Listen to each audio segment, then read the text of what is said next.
I would just like to start by giving a huge thank you to our panelists, who you'll meet in a moment, but also to our partners in this, Max Mueller, and also the Aspen Institute. So with no further ado, I'm going to introduce our Consul General, Mr. Dean Thompson, who will do some welcoming remarks and introduce you to the panel. Thank you.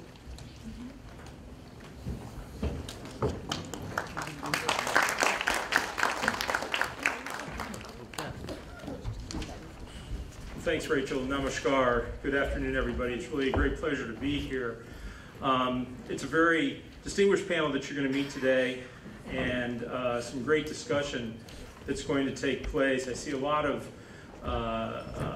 very, very influential and great thinkers in the room on these issues, and I'm glad that you've all been able to come out and participate and be part of this. The American Center, in association with Aspen Institute and Max Mueller Bhavan, is very proud to present the third edition of Our Voice, Our Journey. The second edition was held last year at the American Center, and it was a huge success. It was great to see the way that the speakers connected with the audience, and I was inspired by women, both those that were participating on the stage and those that were part of the audience, and with the stories that they shared and the ideas that they exchanged.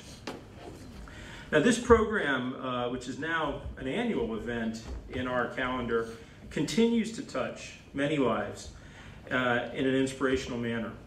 The journey continues today as we bring before you voices of women from near and far, from Kolkata, from the Northeast, and from the United States. Today's program tries to bring together the voices of women across different cultures, transcending borders, celebrating their energy and diversity. Dynamic women who are leaders in their own right and have strived to change the world around them through their work, women who have traveled that extra mile, and those that have stood up and fought for those things that they believe in. Now, to quote my former boss, Secretary of State Hillary Clinton, if half the world's population remains vulnerable to economic, political, legal, and social marginalization, our hope of advancing democracy and prosperity is in serious jeopardy. The United States must be an unequivocal and unwavering voice in support of women's rights in every country on every continent. Now, although we may not know their names or recognize their faces, there are women advocates hard at work in every country and on every continent, seeking to fulfill their right to participate fully in the political, economic, and cultural lives of their societies. Often working against great odds and at great personal sacrifice, they are the key to global progress in this new century, and they deserve our admiration and they need our support. We all know too well that a girl child is far more likely to go hungry tonight, is far more likely to not be enrolled in school, is far more likely to be trafficked than her male counterpart. It's unacceptable in the modern world, and it's something we have to stand up and think about and be part of the solution to. Now, before we begin today's program, it's a privilege and an honor on my part to introduce the moderator, someone I know fairly well, Ms. Jane Thompson. There's a lot written here in my notes about her from my team, which I appreciate, but I can probably share something a little more useful to many of you. I'll start with the general platitudes of the fact that she's worked 20 years in the field of early childhood education, has so many degrees and so much education, and is probably one of our country's most notable early childhood special educators.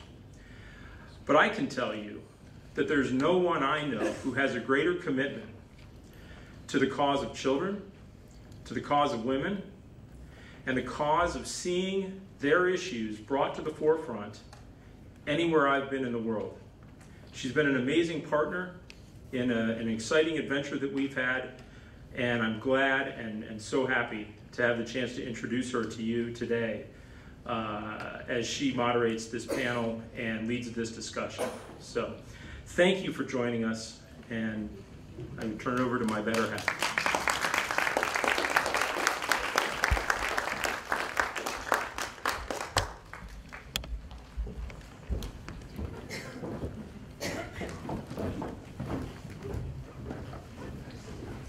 Good afternoon.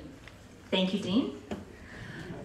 It is really, really a pleasure for me to be here once again this year. This was one of my favorite events in the time that I've been in Kolkata, and it's a joy to be here and an honor to be in the company of these 4 women on the panel. And as I look around this audience, to see equally incredible women in our audience. And so it's a real honor for me to be here. And I'm also really glad to see men in this audience. Men who understand that when women succeed and prosper, everybody succeeds and prospers. That this is not just a women's issue, it's a global issue. It's an issue for men and women if we want this world to keep moving in the right direction. I'll tell you just a little bit of my journey as a woman. I was very, very fortunate. I was reared in a family where my father treasured his daughters, all 4 of us. He made sure that his girls received the very same advantages and the very same accolades and had the highest standards for all 4 of his daughters as well as for his son. And then I had the pleasure to marry a man who seeks and values my opinion. He supports my pursuits, and in most times he considers me his intellectual equal. He does have superior physical strength, but he uses it to help me lift heavy objects, to loosen tight jars. I'm sure to protect me if ever need be. Never, ever to harm or dominate.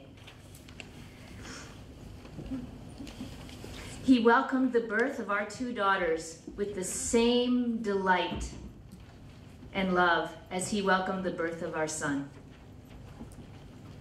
It's how it should be, that when you hear the words, "it's a girl," it's just as happy an occasion as when you hear the words, "it's a boy." I heard someone speaking last week who said, and I think it's been on some blog posts, but 3 of the most dangerous words in many parts of the world are the words, "it's a girl." That has to stop with this generation. Women belong in our classrooms. They belong in our offices. They belong in boardrooms. They belong in the chambers of parliament. Their worth doesn't lie in their physical beauty, but it lies in their contributions to society. So we're going to hear from 4 incredible women today. And I'm very excited to hear what they have to say and to share their journey with us as women, as incredible professionals. So without further ado, I'm going to introduce them one by one and have them come on up. The first, it's a pleasure to introduce Sohini Chakrabarti. She is an Ashoka Fellow, a sociologist, a dance activist, and founder and director of Kolkata Sunbed. She received the prestigious the Diane von Furstenberg Award in 2011 for her work in transforming the lives of women. For over 15 years, Sohini has experimented with breaking the barriers of traditional dance and introduced dance movement therapy as a tool of physical expression and healing for rehabilitating victims of violence and helping them transition from victimhood to empowered members of society. Kolkata Sunbed is establishing itself as a center of excellence in the field of dance therapy.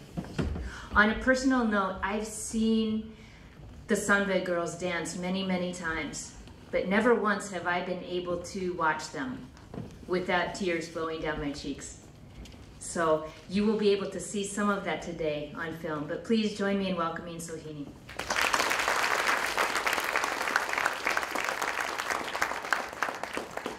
Our next panelist is Rosemary Zavicha. She wears many hats with Ilan. She's an advisor to the Naga Mothers Association, teaches literature at Nagaland University, and is actively involved with organizations working on human rights and political empowerment. Earlier, this single mother of 3 became the first woman general secretary of the Lashima Kale Council, a local administrative body, and she has had a successful stint as president of the Kohima District Mahila Congress, which drafted its first ever party manifesto on women during her tenure. Ms. Zavicha has not only managed to create an independent identity for herself in a land that does not treat women equally, but she's also fighting for the rights of others. Through NMA, she is fervently working towards implementing the 33% reservation for women in local governing bodies and the Assembly, even though the move has been opposed by various tribal apex bodies. She told me right before the program today that this is coming up in Supreme Court tomorrow or the next day. So I know you'll join me in wishing her and that issue very well.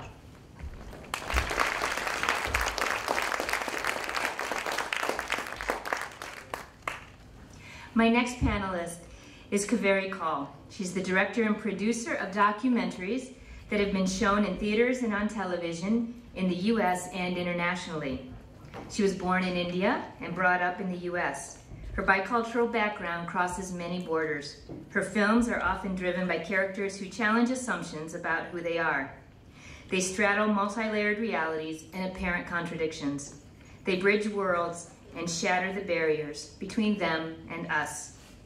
Her films have been shown, critically acclaimed, and decorated in numerous countries and continents. She's the recipient of a Fulbright Fellowship, a New York Foundation for the Arts Fellowship, 2 National Endowment for the Arts Awards, and multiple New York State Council on the Art grants. Please join me in welcoming her.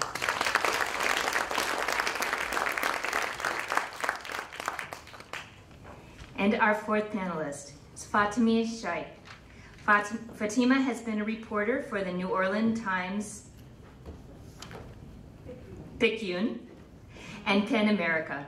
She holds a BS in journalism from Boston University and an MA in political science from NYU. A contemporary voice of the American South, Fatima draws upon her Louisiana roots in numerous works of fiction, such as The Mayor of New Orleans, Just Talkin' Jazz, Melit, and On Mardi Gras Day. Her books have been critically acclaimed and nominated for prestigious awards. She's also contributed to anthologies such as Breaking Ice, an anthology of contemporary African American fiction. Thank you for being with us today.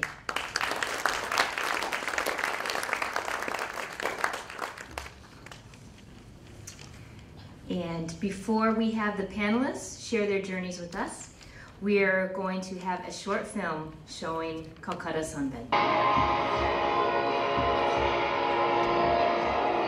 Without saying anything, you can open up yourself, you can talk about yourself, you can express yourself.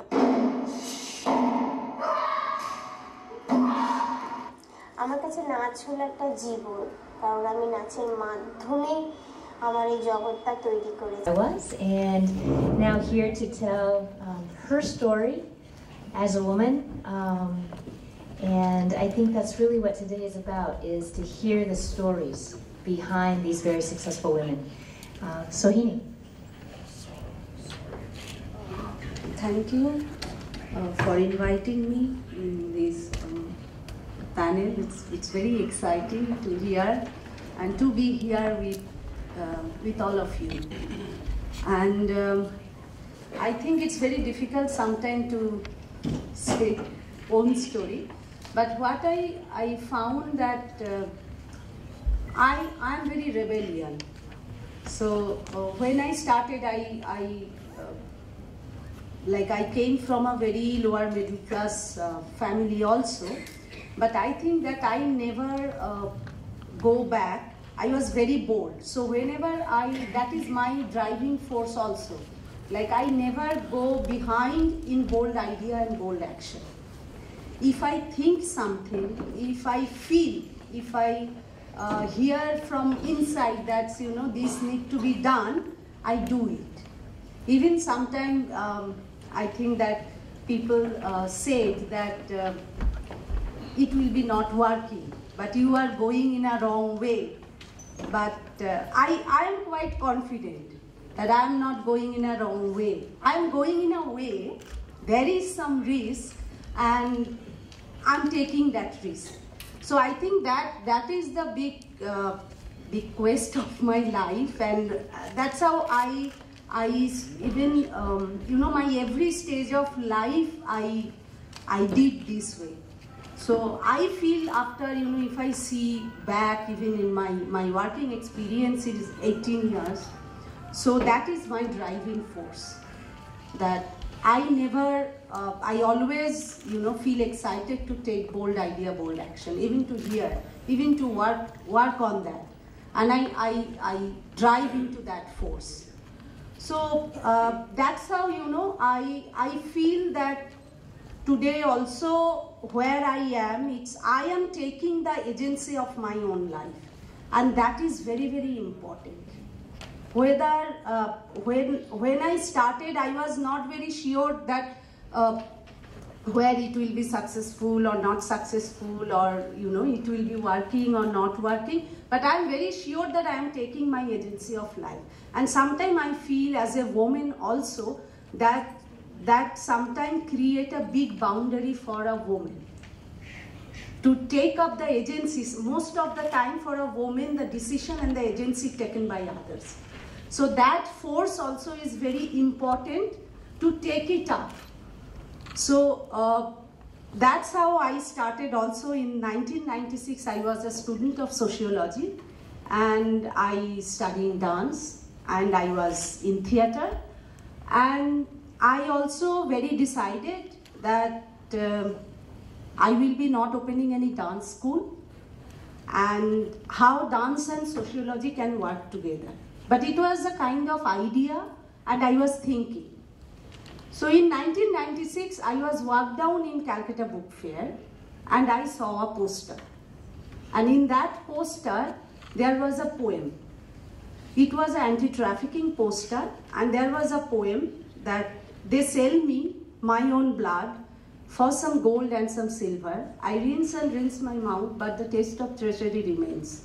I am no more bride to be, I am no more mother to be, I am no more future to be. This poster is really like, haunt me. I think I read 1,000 times, and that time I was student. And I decided then and there that this is my path. So I will be using dance to transform that, so that a woman can say, I am mother to be, I am bride to be, I am future to be. And I never, look back what will be. And I drive. It was not easy. The first day, and I started that volunteer work within an NGO called Songlap, which is one of the pioneering NGO in anti-trafficking from that time. So even that time, lots of people said it's a crazy idea. Do you think about that? We are providing shelter, we are providing food, people providing, and you are thinking that you will be using dance and it will transform lives.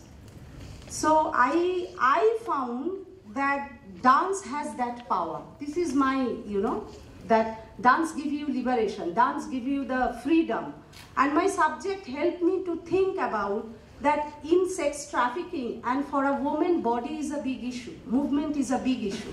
Every time, every moment, woman is restricted by the movement, by their body. Because in sex trafficking, the people are controller of the body. You are not. Even you are a woman, but you are not deciding anything. So dance and movement itself has that liberation which can give you to recreate yourself, to rethink. That was just my kind of, idea that which I also found inside within me, because as a dancer, I never seen dance as a very traditional way also. And like I think my guru was late Dr. Manjushree Chaki Sarkar, and who also taught dance in a different way. So what I found, that dance also either seen very high elitist approach or in an entertainment approach, and through the dance lots of trafficking also happened. So how, you know, a creative medium, but we never think it that it can be used for liberation, it can be used for your healing, it can be used for your recovery. So I just drive with that my idea, and I vision that it take time, it will take lots of years, but it will be working. I believe in myself. So I think that this is the few key points that how I came up with my journey, and I wanted to share with all of you. And that time really lots of people discouraged me, and I think I worked 9 to 10 years within the community constantly, and and see that whether it's not always that everything, you know, succeed. Even the first day my work in community was not succeed at all. Because I was student, I was excited, I was thought, I know sociology, I know rehabilitation, I know modern contemporary dance. So I can really work, but it didn't work.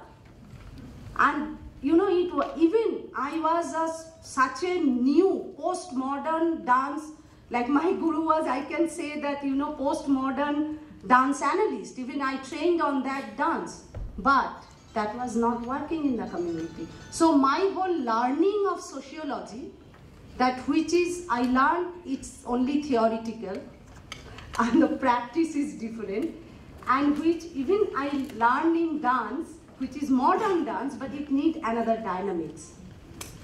So that dynamics, you know, helped me to create me another new path to create Sangeet, to Kolkata Sangeet. So that is another long history. So every day from the community, from the women, the whole process and the whole curriculum, like it's developed in both ways. It's not that everything I develop, it's we develop.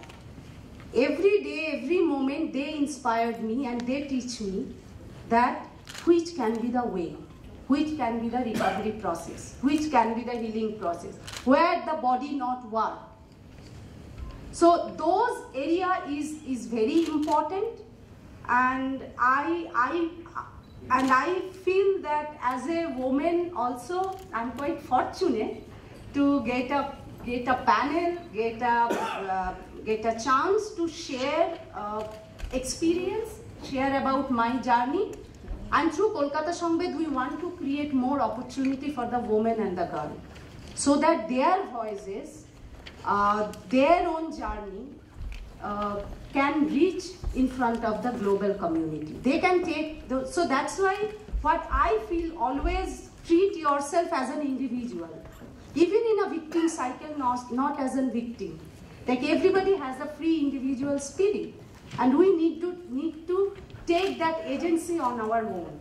And I feel for me, if I failure, that is also the, you know, my power of failure. If I success, that is my, you know, power of believing on myself, and that driving force is my key element of the whole area of the program, invention, innovation, whatever way you explain. And I also feel as a woman that women are unique.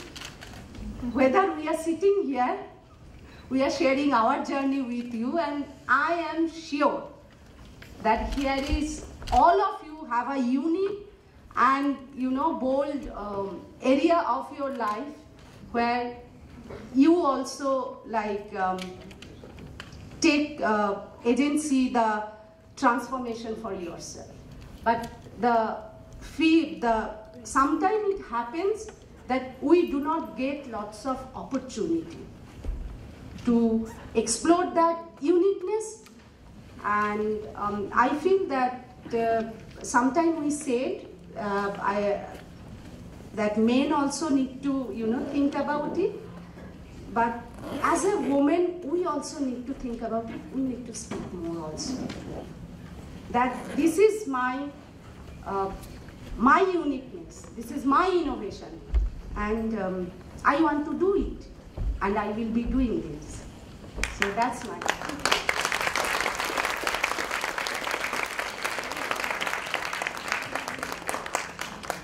Thank you, Sohini. Truly, her story is one of providing transformation to so many, to saying, you know, you are not your past. You're what you decide your future will be. And it's an incredible story, and I know that many of you have questions for her, and we will get to that part of the program. But before we do, let's hear from our other panelists. Our next panelist is Fatima, and she's going to tell us her story, and I think share a piece of her work with us. Thank you. I'm going to read to you just a very little bit and then tell you about the path that I took and why I took it. And I am honored to be here and humbled by some of the people that are on the panel. Really, thank you very much. This is a piece called Climbing Monkey Hill. Excuse me. And it was written about New Orleans in the 1960s. So it says, it was cause for embarrassment if black children climbed on Monkey Hill, even after they had integration. The boys and girls who ran from their nearby homes to play in Audubon Park after school did not arrive with their freedom only given the law.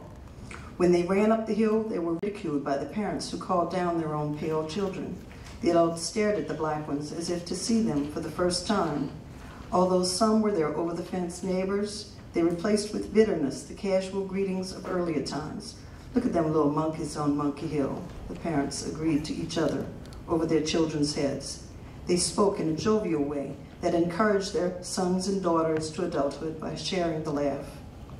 Watching from a distance away, Livia knew what occurred. The adults stood confidently close to one another, but arrogantly. Phrases of sarcasm carried to her in the air, although slightly, because there was no breeze as is usual in New Orleans in the summer. Livia did not expect to hear more of their words because to shout at the children made the adults appear reckless under the law. She recognized that they used their only remaining tool, ridicule, and legally the children were not bound to care. Still, she held the hands of her brother and sister to keep them away from Monkey Hill. Don't let yourself be a joke for nobody, she told them, just like her mother. Livia's mother warned them not to wander too freely while she walked to get soft drinks. They were all safer if the children stayed on the blanket she placed on one patch of grass while she alone went to the concession stand. But Livia now told her brother and sister, here, come take some money and go get on a ride, to make them feel better. She wanted them to know they could afford to go places, and she watched their figures walking away like miniature adults, hand in hand, little shadows of a man and a woman walking across the horizon as sharp as a tightrope, while around them the world offered itself bleached and bare in the midday sun. So thank you. That is just a little bit about what New Orleans was like at the cusp of a civil rights movement, when people were getting the chance that the law gave them to go places and to get out of segregation, but the society hadn't yet adapted. What the children felt like. So what I've been writing, and I think what has driven me, is to be able to live out the opportunities that the civil rights movement gave me. You know, I grew up in segregation like these children and watched the society change. What I think I'm trying to do now is to sort of live in those opportunities and also to be a voice for people who are still not really heard. You know, what we don't hear about as much. I think we know African Americans or black people, as I call them. I grew up in calling myself black because, you know, first we were colored and then we were Negroes and then we were blacks and now we're African Americans. So I had to stop somewhere. So I stopped at black. What I think right now, what people still don't realize, they see so many, I think the stereotypes are still so prevalent about the black Americans being so monolithic. you know, and still, even though, that you don't see all the shades of personality and inner lives that people have. So I feel like my responsibility is to write a lot about the inner lives of people. You hear one of my other books that I wrote was called Milit, and it's the story of a slave girl written from her point of view. So it's a first-person book, because we hear about slavery in the past. I write a lot about the past. I'm interested in the past. We hear about slavery, but we always hear about the victimhood of slavery and how blacks were down here and whites were up here, when in fact that was not true. That was not true, especially in Louisiana. In Louisiana, there were a lot of poor whites and slaves, and there were a lot of free people of color. So it was much more complicated than that. You can't really get a good picture of history until you can understand the cooperation that everyone had in slavery, right? Everybody benefited from slavery. Everybody benefited. You know, the banks benefited from slavery. It wasn't just slave owners, and you know, everybody benefited from slavery. So we have to understand that in order to go forward. So if I write about the inner lives of people, then we're not just saying, oh, here's Harriet Tubman, Martin Luther King, we'll give them a day and we'll move on, right? You have to think about, I wanted to write a book about a child who is a slave, who, after you read it, you might want to cry about it. You know? Not just you read slave, okay, the slaves were beaten and now they're free, right? You don't feel bad about that. But if you feel something about what happened in history, then maybe you'll think about it a little bit more. Maybe you'll remember, right? So what started me on this? You know, keep me on time, okay? Right. What started me was my mother was a writer, my aunts were writers, and but they were writers at home. There were no opportunities for women in their time, and there were definitely no opportunities, or very few opportunities for black women. There were a few black women active in the Harlem Renaissance, right? Alice Dunbar Nelson, Zora Neale Hurston, there were a few. But for them to actually become writers meant leaving their homes, leaving their families, and going someplace else. So my mother sort of made me pay attention to everything that was in my life, right? She made me pay attention to what was being cooked and how it was being cooked, and how the songs that people sang when they went down the street, and what that song meant in our culture. You know, and what sort of food you could take bay leaf off the trees and you could cook it and this would heal you. She gave me a lot of this, right? And my aunts would say, they all went to a college called Xavier University, which was a HCBU, historically black college and university, HBCU. So they went to Xavier, so they were able to write and they were able to express themselves, but they were not able to work in what they knew. They grew up working as school teachers.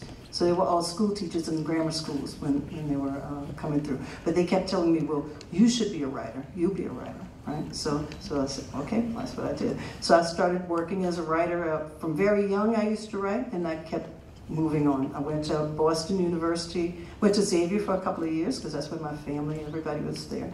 I went to Xavier for a couple of years, and then I went to Boston University because I could be a journalist. They had a journalism program. Because, of course, my father told me, he says, well, it's wonderful that you want to be a writer, a creative writer, but what are you going to do for money?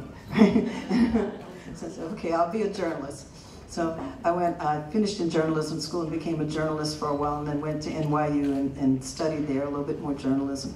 And I've been writing fiction and nonfiction. And the things that are intriguing me now, or the things that I'm able to write about now, because it's always intrigued me, is the diversity of the black community, right? The African. I'm basing it mostly on New Orleans because I know New Orleans so well, but now I'm lucky enough to be in India, right? So my family came from here, and they've always talked about India, and this is why I'm here to sort of explore that strain of the inner lives and what that meant in New Orleans and growing up down there. So that's what I'm doing. Thank you.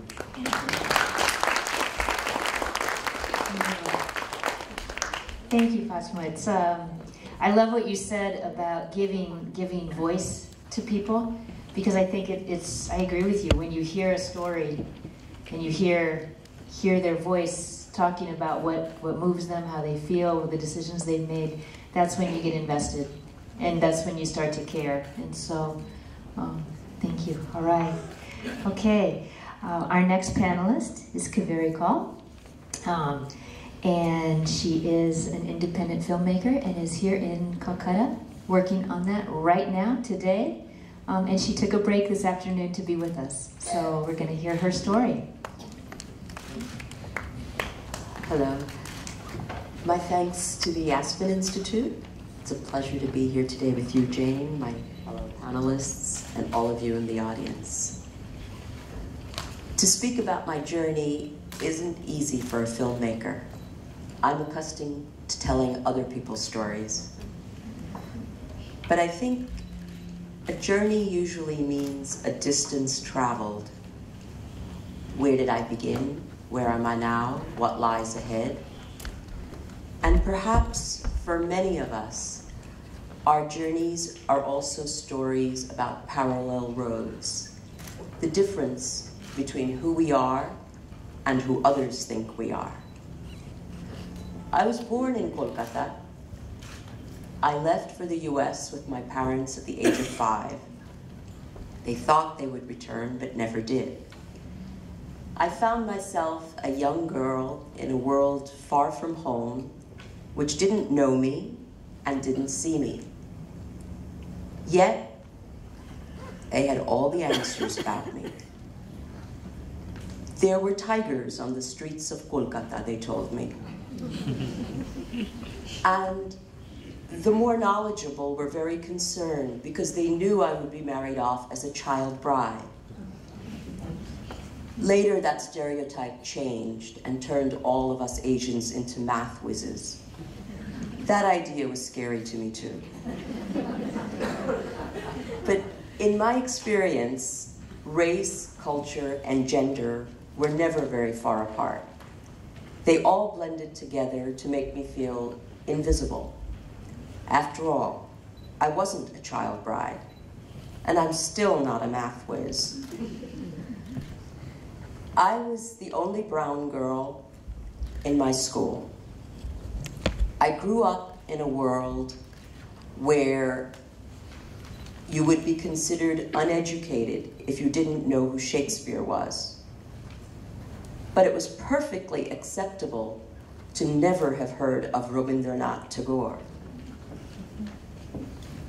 Later, I'm told I was the first Indian American at Harvard. There, with my American accent and my preference for bangles and kajal, I had nothing to lose by reinventing my identity. My Indian parents had hoped I would study science. They were convinced I could learn to use test tubes and Bunsen burners if I only tried. I majored in English literature. When I chose to do an independent study on women writers, my professor could come up with only 3: Virginia Woolf, Kate Chopin, and Elizabeth Bowen. Meanwhile, an Englishman who happened to be teaching at Harvard at that time decided to offer a special course on the films of Satyajit Ray. Well, that did it. That's what I wanted to do. Around the same time, I was in New York City, and I saw a wonderful film directed by an African woman, Safi Faye. So I assumed that women could be film directors. I was so young. I had no idea that I was navigating through uncharted waters. It took a long time to realize that Safi Faye and Satyajit Ray were challenging the norm. Not everyone saw a value in learning about another point of view.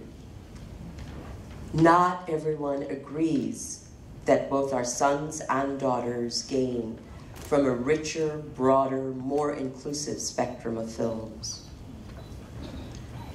So I found as a woman, it was difficult to assume success. I worked hard and faced less expectations. I remember sitting around the table waiting for a meeting to start until I finally asked, "Why don't we begin?" The others looked at me and said, "We need to wait for the director." My jaw dropped as I announced, I am the director. I started in this business as a film editor. Europeans I knew had convinced me that to direct a film well, you need to know editing. And they meant that if you knew how to put the pieces together in the end, you would know what to shoot as a director. I agreed with them. Or maybe, as a woman, I undervalued myself and couldn't make the leap into directing without a foundation that others couldn't shake. In any case, I spent a few wonderful years in Paris after graduating from college. I worked there in an editing room before I returned to New York City to make my own films. I really only wanted to direct films, but very quickly I learned there were very few women directors. So I became a producer as well. It was the only way to make sure that my films got made.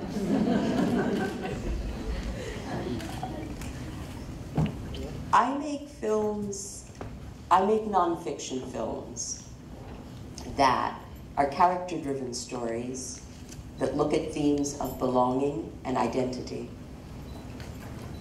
It's my way of giving voice to the world inside my head. It's my way of fighting off those who would rather see me invisible. And maybe it's my way of showing them a different way of looking at things. I came here today with my documentary, Long Way From Home. It's the story of 3 young girls who enter top high schools in New York City to discover that for the first time in their lives, they're different from all the other students. Cindy is Cambodian American, Sarah is Egyptian American, Sage is African American. And I'd like to just show you a brief clip from that. Can we show the clip now? Deal. Each person is giving a 2-minute speech. And I do mean 2 minutes, okay? Will be on someone who was a hero or heroine to you.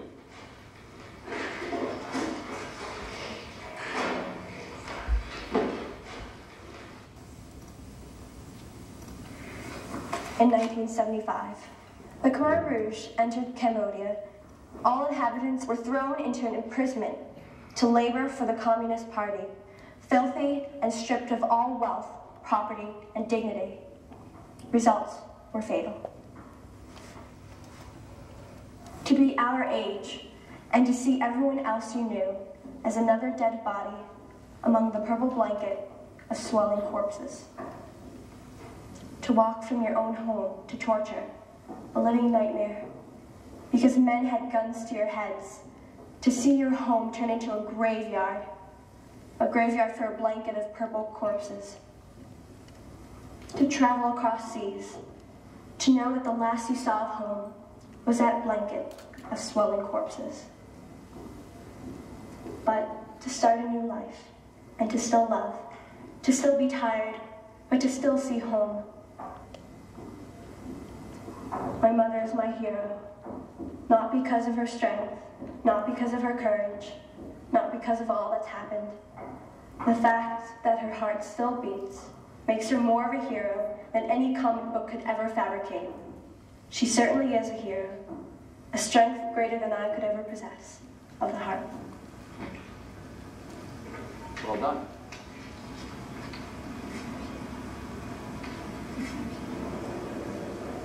Taken me to many places and connected me to many people. Today it's brought me back to Kolkata. Now, some years ago, when I became a mother and my children were growing up, I really didn't want to be in a different time zone when they went to sleep at night. I knew it would be difficult to cut back on traveling, but I found projects like this one that took me to parts of Brooklyn and the Bronx that I had never known. And if I had any doubts about staying close to home, those doubts were put to rest when I overheard my children telling everyone else at the playground about their mother's project. Later, when they learned to move around New York City independently, they would stop by the editing room. They never stayed for long, And my editor and I would always laugh and say, there go our executive producers, just checking to make sure we're doing the work. But if I'm speaking about my children, it's because they're the future where our responsibilities lie as mothers, as filmmakers, as women, and as men. It's about their having more readily the opportunities that we did not have. It's about their being able to dream their dreams. Now, my daughter has grown up in an America where bangles and kajal are very chic. But that's not enough. She needs a world where she can fly to unlimited horizons, fueled by confidence in who she is, and certain that who she is not so different from who others think she is. And that's the world, that's the way the world should be for all our daughters. And that's the way all our sons should want the world to be too. Because in each of us is all of us. And in the end, that's the distance we need to travel. I don't think that we have miles to go before we sleep. I think we have miles to go before we wake up. Thanks.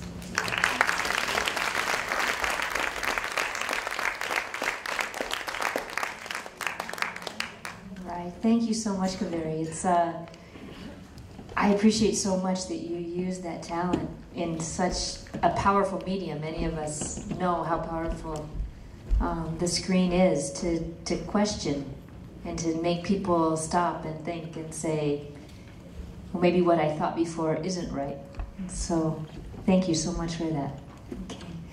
And now our final panelist, who's had an incredibly busy week, and we're so grateful she took time out to come to Kolkata and be here with us today. Rosemary. Good afternoon, ladies and gentlemen. Deeply honored with the Aspen Institute and the American Center for calling me. I was trying actually to get away from this program, citing my busy schedule and trying to fit in a day in Calcutta. I just flew in from Bangalore this morning, but I'm happy to be here with this powerful panel. And I think what I'm going to share is very different from the kind of stories that they have told, because many of you in the first place would not be very familiar with where Nagaland is. A friend of mine had just asked me.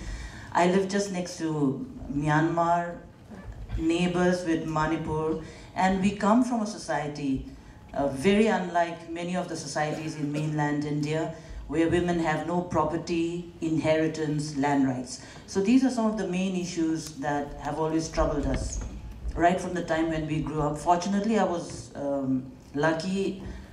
I think, avoiding this session because of the fact that it's going to be a personal experience and personal recounting of what we have gone through. But I was fortunate that I had a father who was very different from Naga men, who encouraged us, who treated me like a son. Because in most families in Naga society, education of the girl child is neglected, deeply neglected. Importance is given to the boy. Young girls get married at the earliest possible time, and the boys are given the best opportunity to educate and to go as far as they can. I'm going to divide my short story with two things that I'm involved in. One, because I work in the university and I teach in the university, and I'm an activist within the university. One of the main things that we had done over the years when I led the University Teachers Association is fight against corruption within the university. For those of us who are familiar with the academic system and the university system, Northeast India has actually 8 central universities in every state, and none of these universities are doing very well. We have crores of funds that are pumped into our universities and vice-chancellors who are chosen at the drop of a hat, and who've never ever even heard of the Northeast when they come to these kind of universities. So these are some of the issues that I had grappled with as a leader of the association.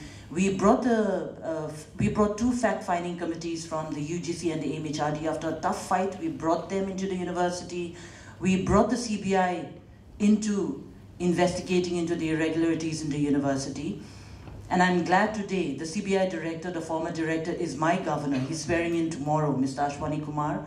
We had met him in his residence, drawn the attention of the CBI, because in a place like Nagaland, where people do not pay income tax, and this is something strange for the rest of India, but in the Northeast, no one pays any income tax, and therefore your assets are, you just cannot estimate the kind of assets that you have, and anyone can collect any kind of amount for years on end. So with this kind of a system, corruption has been greatly encouraged within the state, and this was a system we were fighting for, particularly within the education system. We had the CBI come in, and I think only the CBI can do in a state like Nagaland. The CBI team came, a 3-member team came. They were hosted by the officials under scanner. They were taken for sightseeing. They were taken on picnics and went back to Delhi. So again, as usual, we followed up. And the end result was I and my 3 colleagues of the university got suspended. I was suspended for 5 months. And to revoke that suspension, we had to go all the way and knock on the doors of Pratibha Patil, the President of India, who's the visitor of the university. We sought an appointment with her. We managed to get an appointment with her. It was under her direction that finally the suspensions were lifted.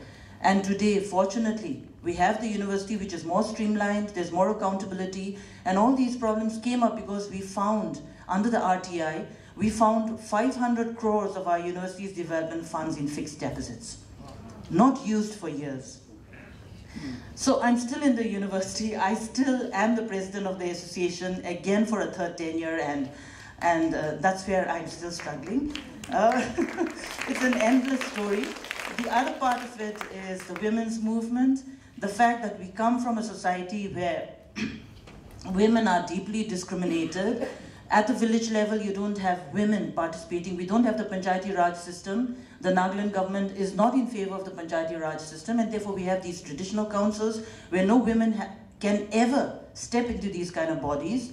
And then we also have the municipal and town councils where in 2006, the government itself had actually passed an act giving 33 reservation for women in Nagaland. 2006 they did it. From 2006 till date, they've never had elections. And so in 2011, the Naga Mothers Association, of which I'm the advisor, and the other tribe women's organizations, we got together, we wrote numerous representations to the Chief Minister, to the Governor, to everyone who wanted to read it, and no results. So finally we took a decision, we are going to approach the court. We approached the High Court in Kohima, the Guwahati High Court bench, and we got a ruling within 3 months.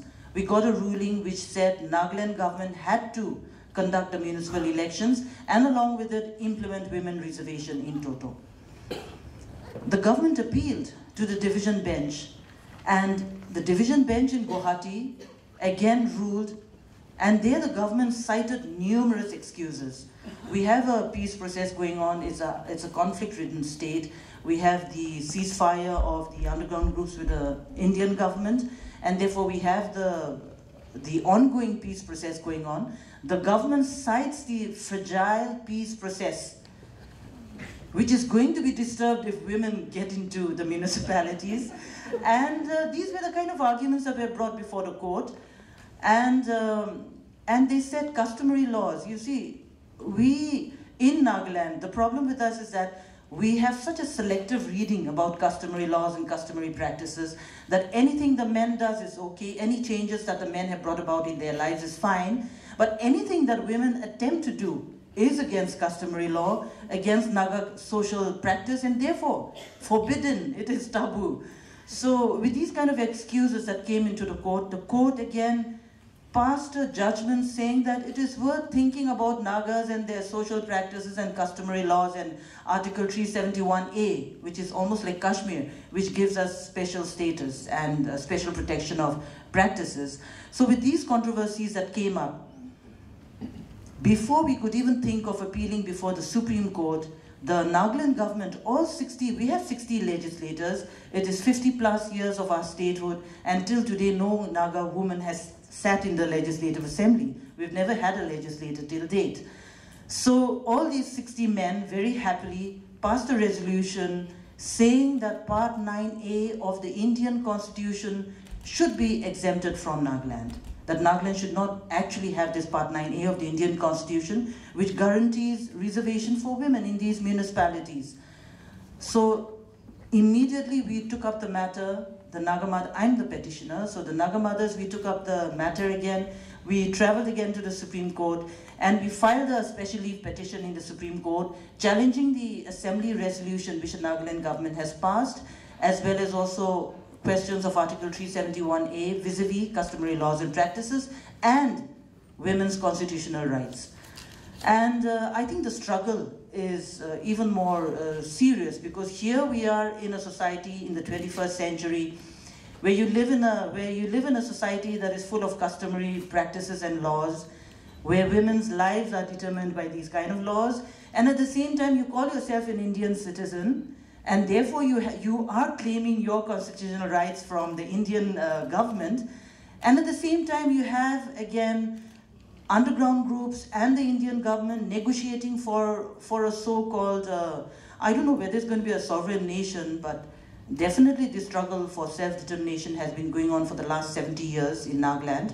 So you are caught within this kind of a context where we are appealing before the court that we want protection of these constitutional rights, and to the tribal bodies, which are only men and excluding women, these tribal bodies think we are the greatest betrayers of our customs and traditions.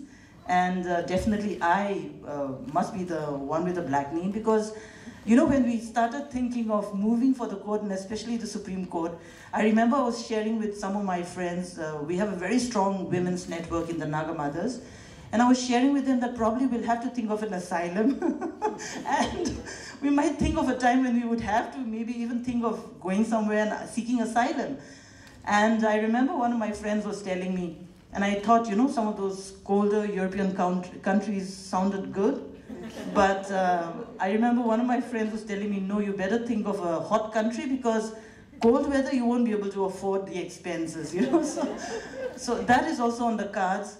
But what I'd like to share with you is that the Supreme Court hearing is expected by tomorrow or the next week. It was listed for today. I'm told that there were too many cases. We're expecting it in the next few days. This judgment, which is going to be passed before the Chief Justice Artemis Kabir, I think is going to be very crucial for tribal women, for most tribal women in India. Because in Mizoram, which is a tribal society, the Mizoram government has already implemented the 33 women reservation with no objections. Meghalaya still doesn't have it. Arunachal Pradesh has 33 reservation in Panchayati Raj, but not in municipalities. They still act as though they don't have a town and a municipal council. And the kind of excuses that came up when we started fighting and advocating with the government on this representation of women within the municipalities was, where will you get these kind of candidates? You know, was one question. Another was, how will women come in for elections? Okay, in Kohima and Dimapur, which is the capital and the urban cities, you may get women candidates, but what about those far-flung areas? You know, will you get women? And surprisingly, when this women's movement started from 2011 June onwards for this reservation issue, the women's organizations were so well structured, they were all ready with their candidates. We are expecting 82 women councillors in the 19 municipal councils in Nagaland, which is a start, and hopefully that will be a springboard for women to step into the assemblies.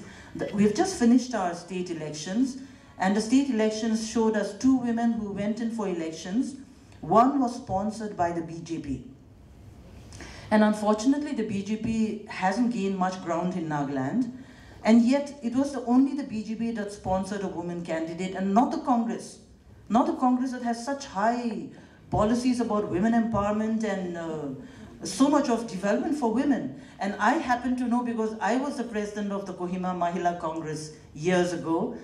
I helped the Chief Minister in drafting the first manifesto that we had. When I joined Congress, I found that the section that they had on women was just 2 sentences. Just 2 sentences. And so we changed the whole section where we said if the Congress came in power, we would bring up a state women commission, we would implement a state policy for women, We would bring out a lot of gender-friendly policies. And then I became a member of the Political Affairs Committee, and the rest of the men who were all male legislators in the Political Affairs Committee said, what is this woman doing here? She's not even a legislator, and what is she doing drafting our manifesto? But it became the Congress Manifesto, and it is still held today. The regional party did not field any woman candidate, and only another woman came in as an independent candidate.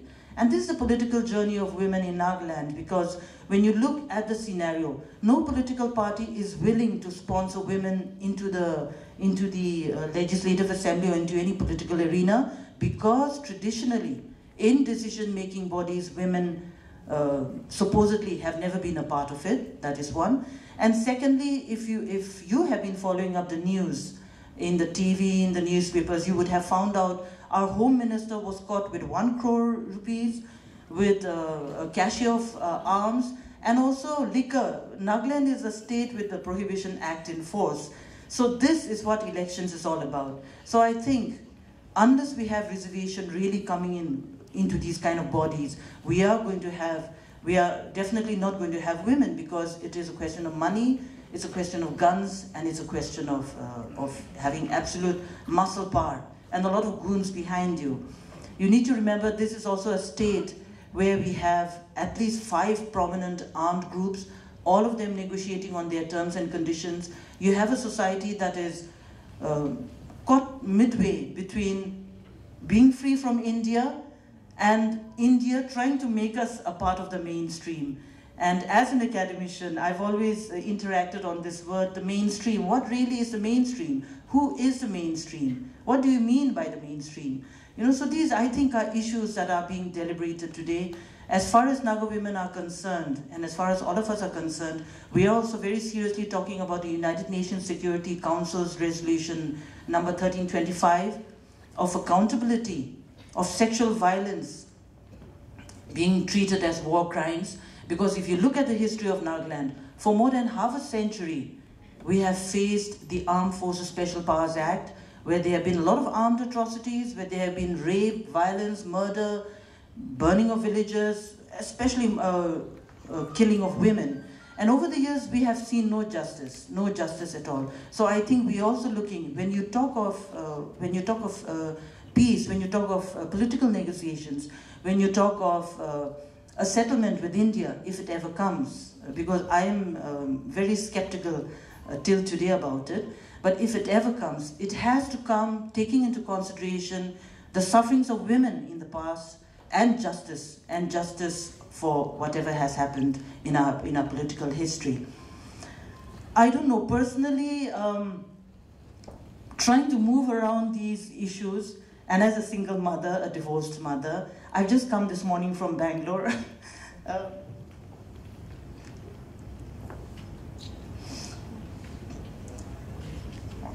You try to battle between giving your time to your family and on issues that a society needs you.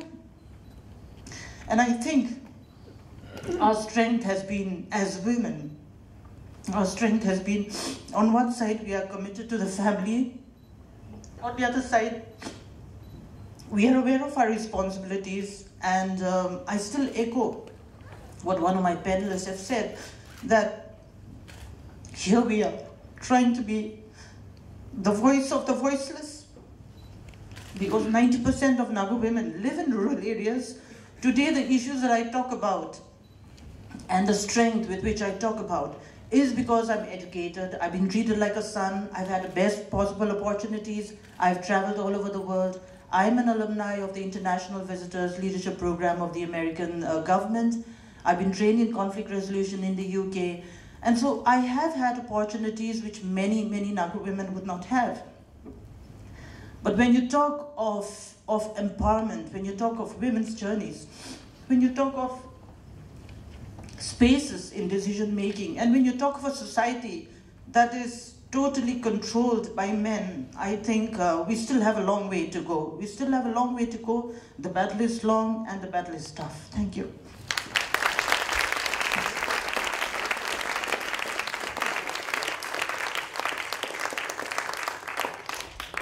Rosemary, thank you for showing us the picture of incredible strength.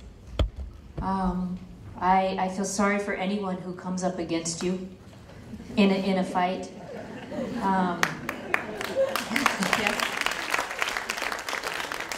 But also, thank you for being vulnerable enough to show everyone in here, and I know every woman knows the struggle also, and the pooling and the terrible ways that our hearts are often divided and struggle as we try to meet the needs of so many and still be true to what we know is right and what our society needs. So thank you so much for that. I'm very inspired.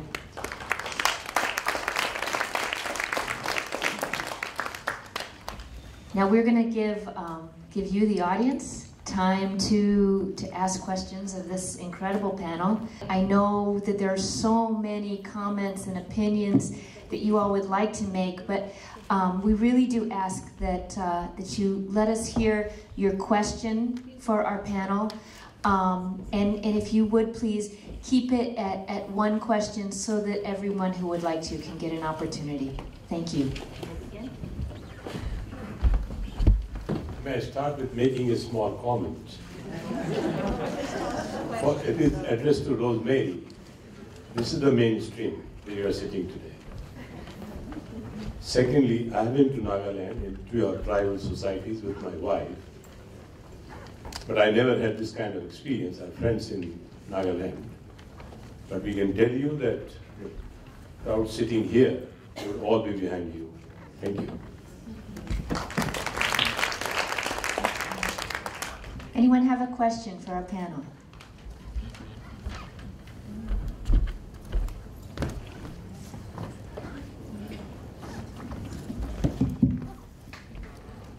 I have been in most parts of northeastern India and Nagaland as well, repeatedly.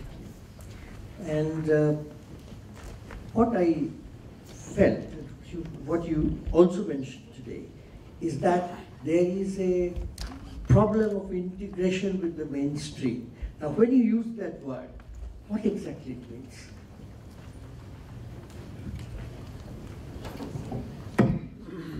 Hello. When I use integration or mainstream? Integration with mainstream of northeastern India. Let me be very honest with you. Please, that's what yes, because I just want to share a small experience that I had when I was in the UK. And a journalist came, and we were all teachers of mass communication. I looked after the mass communication in the university, and and we were all from India, we were all Indians. And when the others were interviewed, and when he came to me, he said, "And are you also from India?" I said, "Yes," and he said, "But you are not Indian, you don't look Indian." And I had no option but to say, I am a Naga, I'm not an Indian. I speak a different language. Historically, linguistically, culturally, I'm different from India, and maybe that's why you don't recognize me as an Indian, but today I'm here with an Indian passport. That's what I told him, and I think I'll say the same thing today. Those are the differences that we feel, but for many of us who are educated, we feel that there has to be crossing of boundaries. We have to understand each other, and the unfortunate thing is that I grew up in a society which was so anti-Indian because of the political movement that we've had. So anyone who was Indian was the enemy, and my grandmother was one of the first women leaders in the Naga national movement, and therefore perhaps with that kind of a history, you grew up then. But today, I think some of my best friends are Indians.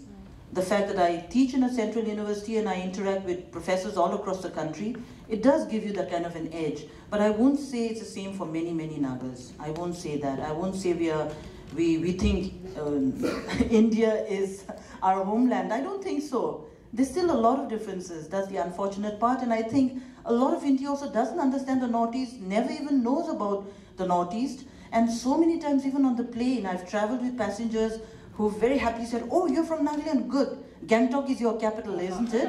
So, those kind of things that you face, which is really interesting. Well, I have been in Kohima, Thank you, yeah. I hope you liked it.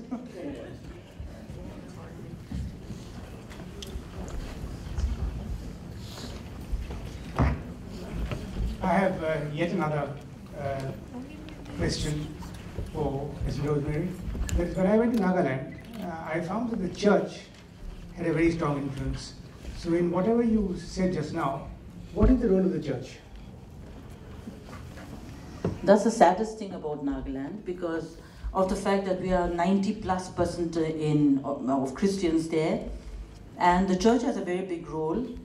I think the public today, and especially women, are also questioning the role of the church when it comes to empowering women. Within the church itself, it's so male-structured.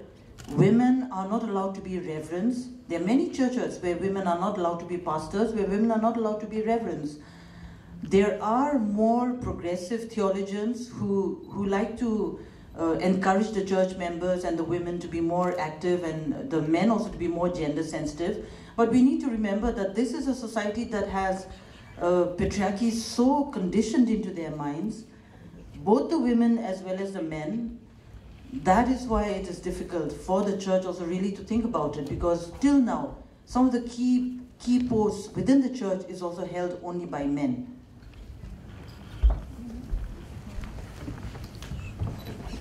And now for a change, I'll direct the question to Mrs. Fatima.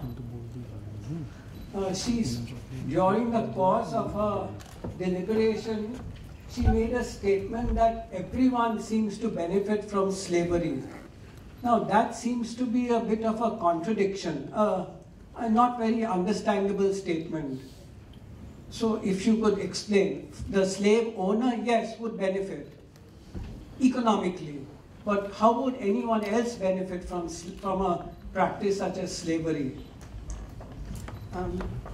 I've been doing some historical research on the 19th century because of another project that I'm into. And what I realized was that the slave owners, right, would make products, cotton, sugarcane, and they would sell it. The people they sold it to people who sold it in their stores. They profited from the slaves, right? Because it was sold at wholesale and then sold at retail, so there was money that passed there.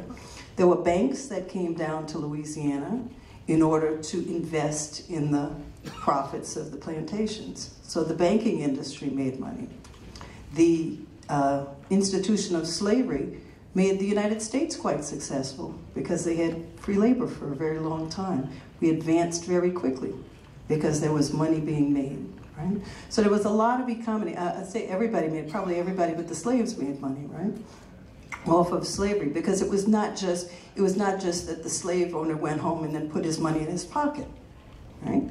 He put his money in the bank, he invested, he bought a store, he bought a piece of real estate, he sold a piece of real estate, he created a company, the company prospered, right? So there were brick factories, lumber yards, everything that goes into making a city, right? Depended on slavery. You go to any of the plantation houses, the houses were built by slave labor, you know? So that's why I say everybody benefit, because every person, in some way, so there's one slave who is rented out, maybe, who is rented out to help someone build their house. So the person who builds the house is benefiting because he's getting labor cheaper, right?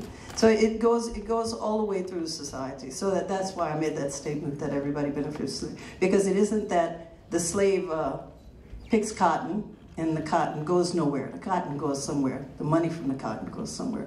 The cotton is put into fabrics, right? And that goes somewhere, you know? So all the way along, the fabrics are sent to the north. They go into the into the textile mills.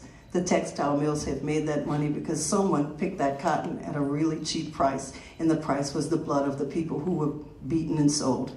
And that's why I say that. Excuse me. I'm an independent journalist and writer too. I'd like to ask you a small question, but I'd rather focus again on Nagaland too.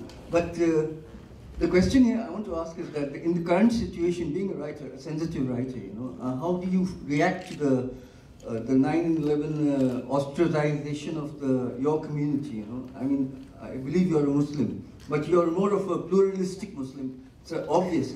But even then, you see, your inherent, you know, have you been discriminated against, or has there been occasions where you would have liked to protest because the kind of branding which was done, you know, which was worse than slavery, you know, doubting every Tom, Dick, and Harry who was a Muslim, you see.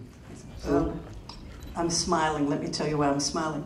Because I have probably faced every kind of discrimination there is, because everybody thinks I'm something that I'm not.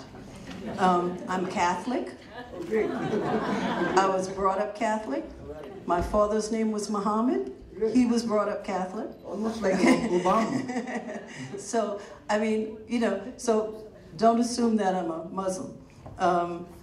I think that the ostracization, so I feel, which as they say in the black community, I feel you, okay? I feel you. I think that anytime people ostracize someone because they assume they are someone else, you're in trouble. We're in trouble already, okay? So asking a question is a good thing. Well, Fatima, I would like to tell you that in this town there is a Fatima church. Well, I'm happy to know that.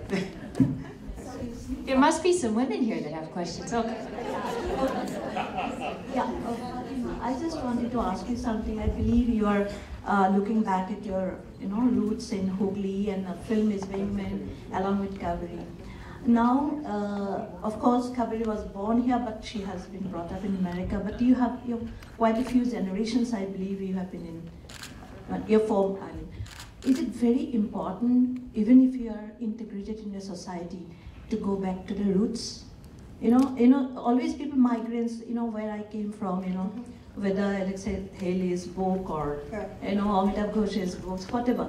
Is it very important, if you're integrated into society, to find out where I came from and still go on looking for, the elusive roots? I'm not sure, because I'm born in India, I'm not a migrant, so I don't know how it works for them. Thank you. It's what I like, right? So this is why it's important for me. I don't think everybody writes about history, but I think there are some people who like history, and some people who find a benefit. I think like the women here, this woman finds the benefit in dance, right? It means something to her, and she makes a benefit of it here, right? So for me, going back, these historical things are very important to me. I mean, people write about the Civil War. They write, there's a big show, I don't know if you get it, Downton Abbey, right? They go back to England and talk about what happened in England, and, is it important in terms of, I think the English are well integrated into society, but we watch many things about what happened in England, or what happened in Rome, or what happened in Greece, So that's what I'm trying to do, basically. I think Kaveri has a... Yeah, I just wanted to say that I think when we tag this film project and Fatima's story as roots, I think we limit it in a way, because it's really a larger story. I myself was born in Kolkata. Now, is it really important for me to be sitting here today? I could be sitting in New York City. You tell me. I think that a lot of our grandfathers and grandmothers have traveled to many places, not just in America, but here too. Look at Kolkata. Look at how many families here are not really from Kolkata, but their parents and grandparents have come from other parts of India. They've journeyed here looking for perhaps a better life or chasing a dream. And if their children understand that dream, or if they have left a legacy by which the grandfather who went to another place, impoverished and struggling, can look from somewhere and see a grandchild who's accomplished a dream that that person couldn't fulfill, that's the story. The film I'm making is about all our families, not just one African American woman with one Indian Bengali Muslim grandfather. I have a question for Shohini. Here. When you wanted to implement your idea of using dance as a therapy, how receptive were those women? I mean, how did you convince them? Thank you. Yeah, when I started, it was very challenging, but for it's like after 18 years, it is not that much of challenging because it's already is a known fact and established area that as an institution also we established, and we using dance movement therapy as a tool for psychosocial rehabilitation for many years. So it's a known factor even within the communities where we work. And for us, the main advocates is the trainer, who are the core employee group of Kolkata Shangbed, who came from marginalized community, and they are also paying back to the community. So it's not that I'm receiving, but if I want to take this as a career option, so I'm taking it and I'm again giving back. As well as the partner organization through them, like whole model is a collaborative model. So we do not have any like shelter home or drop-in center. So that collaborating organization, whether it is NGOs, whether it is academic institution, they are also voice for us. So that's how we reach through the whole like community, everywhere. Even I think you also part of that. So that is the whole process. So, and initially it's not I think when we hear that dance, first I think we feel about dance related to the stage. So that's how the like few 10-15 minutes of resistance is there, but after that it's easily able to overcome because it starts from movement. And the movement coming from you, from within you. So you are expressing yourself, your voices with your movement, and you are recreating that. Well, hi, this question is directed towards Ms. Kaveri Kaul. Well, hello ma'am, it's more than enriching to be here, a part of this panel discussion and listening to what you've said and all other panelists have mentioned. Well, my question is, you are a filmmaker and your films are basically non-fiction.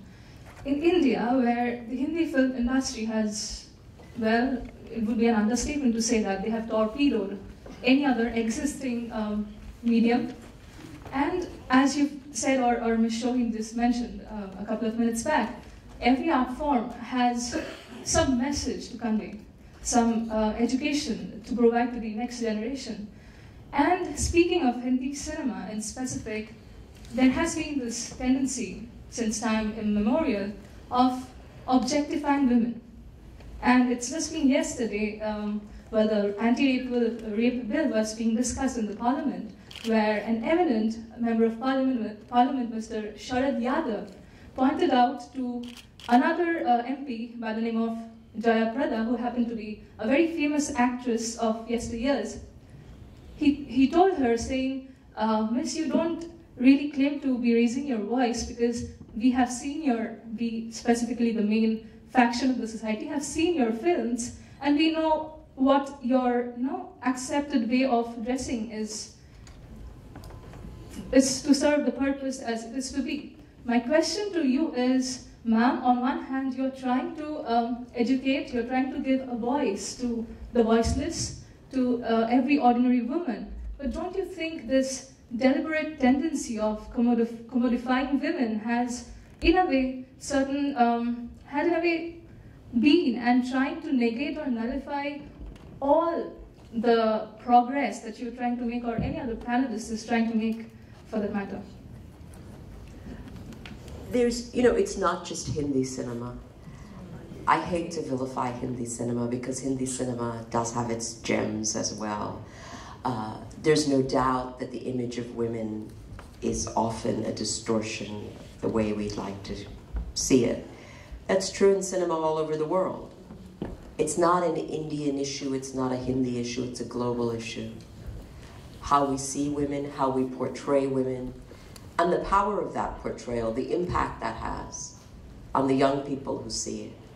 I think that what I'm doing is what I can do. I don't think I can take on world cinema, but when I'm long gone, someone will find my nonfiction films lying in some archaeological dig right next to all those Hindi films and Hollywood films and all those other films.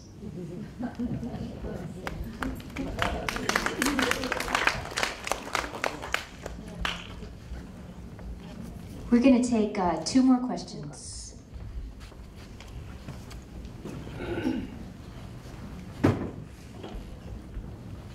The only reason why I didn't ask Rosemary ma'am earlier was that I feared that when the question answer session started that it's going to be monopolized by the men given the number of questions that first came in.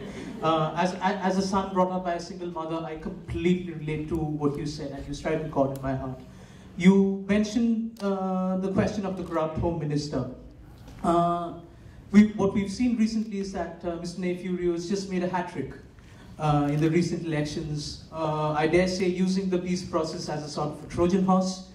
And given the recent news about Mr. and Mrs. Joshi, the IS couple from Madhya Pradesh, I was thinking of Mr. and Mrs. Jamir, the Chief Secretary of Nagaland, and his wife, and their son, who won the recent elections and is now, I think, a first-time MLA, but who's also a cabinet minister of Sports and Youth Affairs.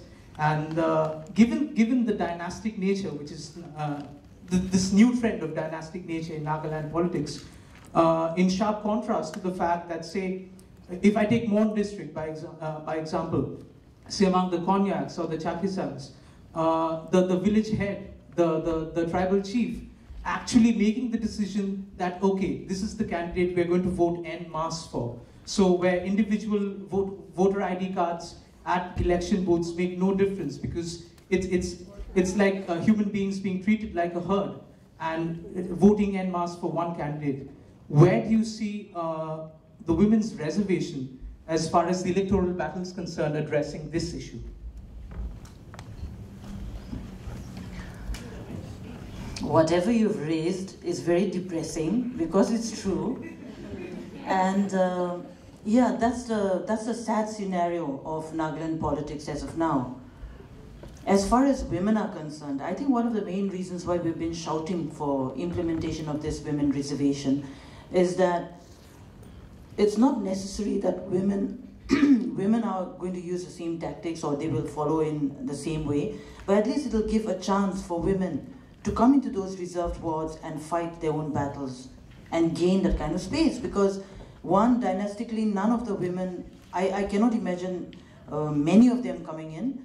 But one interesting point is our former Member of Parliament, Mr. Wanyu Konyak, met me on a plane and he wanted to change his seat just to talk about women reservation, and he jumped up to the front of the plane and he sat beside me and he said, I really support your women reservation because when you get this judgment, I'm sending my wife in. So that is where I think we are heading towards. But whatever it is, we will still have women there.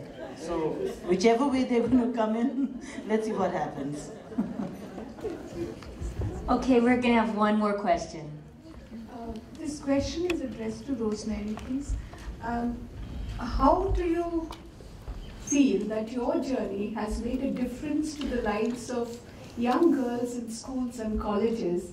And the second question is, how do young students in Nagaland feel in respect to the other students in the country? Is there a feeling of isolation, or do they feel that youth all over can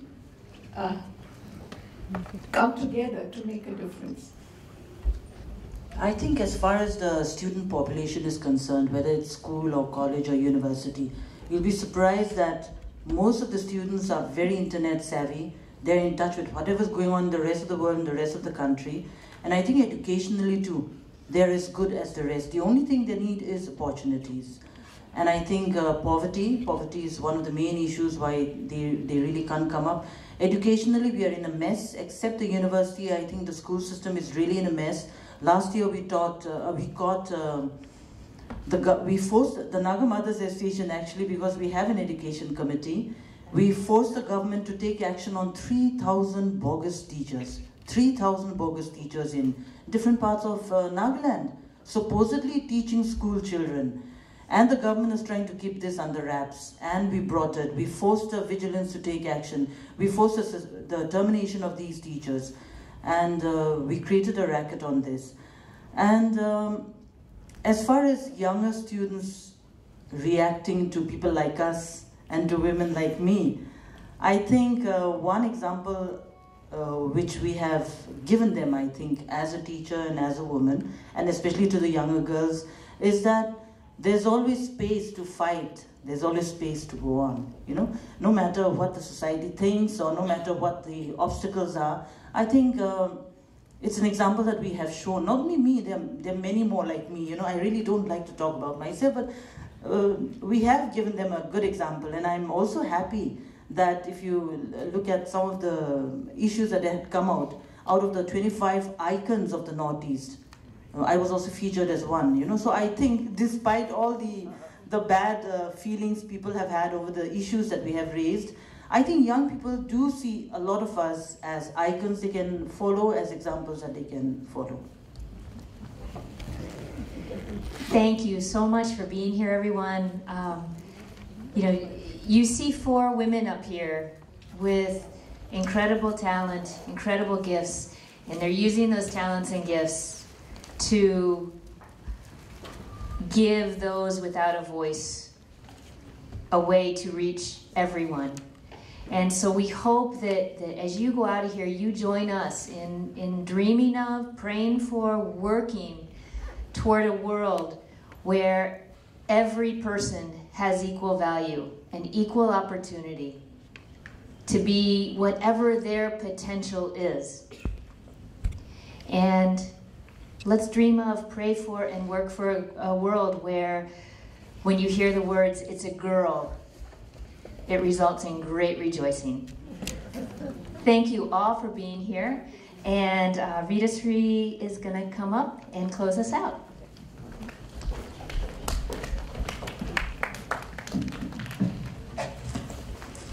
Very, very powerful voices, absolutely inspiring journeys and stories from such an amazing, amazing panel of strong women.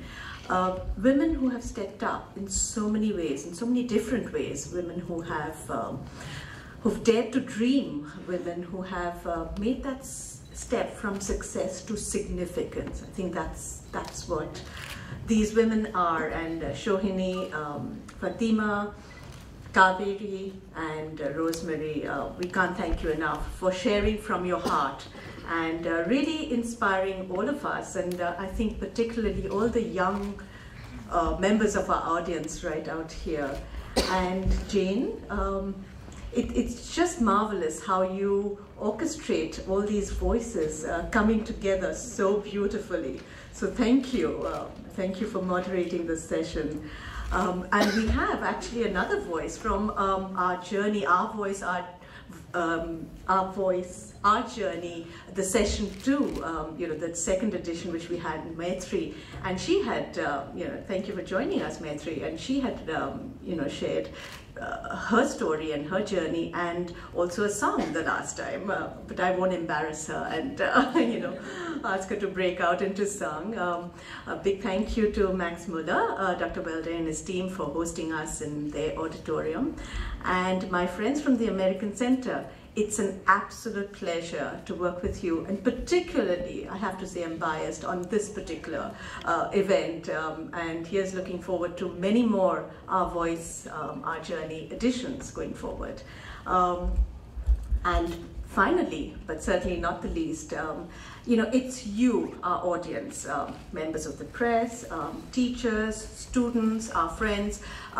You're the ones who really encourage us to organize meaningful events like this, and I hope you do continue to support us and come and attend and suggest programs which we could bring together. So thank you very much. I would invite each one of you to join us for tea and refreshments, which is going to be served downstairs in the patio area. And please allow the young students to grab their refreshments and tea before they set off for home. Thank you again. Thank you very much for being with us.